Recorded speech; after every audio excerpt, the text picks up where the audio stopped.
రాజుగారికి రాత్రి రాజ్యంలో అంతఃపురంలోకి వెళ్ళారు. రాజుగారు వెళ్ళారండి.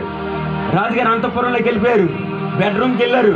కానీ రాజుగారికి నిద్ర పట్టట్లేదు. ఎందుకో తెలుసా? అరే దానియేలు ఏమైపోయాడేంటో, సింహాలు తినేసి అంటావని రాజుగారు కంగారు పడిపోతున్నాడు. ఏం చేయాలో తెలియట్లేదు.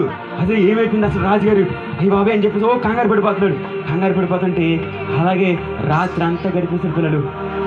రాత్రి అంతా అలాగే కంగారు ఎప్పుడు తెల్లారుతుందా అని చెప్పేసి అట్లా గడిపేసి హడావిడిగా ఉదయం అవగానే దానియేలు దగ్గరికి వచ్చేసాడు.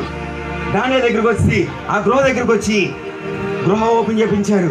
గృహ ఓపెన్ చేయగానే అక్కడి నుంచి పిలిచాడు పిల్లలు, ఓ దానియేలు, నీవు సజీవంగానే ఉన్నావా? నీ దేవుడు నిన్ను కాపాడా అని అడిగితే దానియేలు ఏమన్నాడంటే, ఓ రాజా, నువ్వు చిరంజీవి గాక, ఇంగో నా దేవుడు నన్ను రక్షించాడు.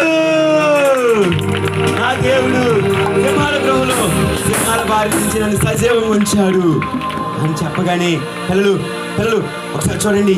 రెడీ 1 2 3 అంటాను. ఓకే, చేతి చుట్టుకోండి, తాడి చేతి చుట్టుకోండి.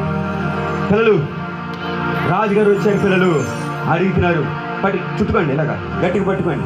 అక్క ఏం చేస్తున్నా? అక్క గాజులో చుట్టేసుకుంటుంది, పట్టుకో అక్క అలాగా. ఓకే, నేను రెడీ 1 2 3 అంటాను. ఎలా ఉండండి తమ్ముడు, పర్లేదు కదా?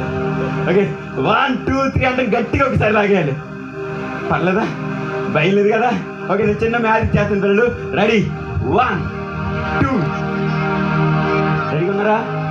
1 2 3 గట్టిగా లాగండి పిల్లలు. సింహాల నుంచి రాజుగారు విడిపించబడ్డారు పిల్లలు. సింహాలు రాజుగారిని ఏం చేయలేకపోయింది. పిల్లలు మీకు విషయం తెలుసా?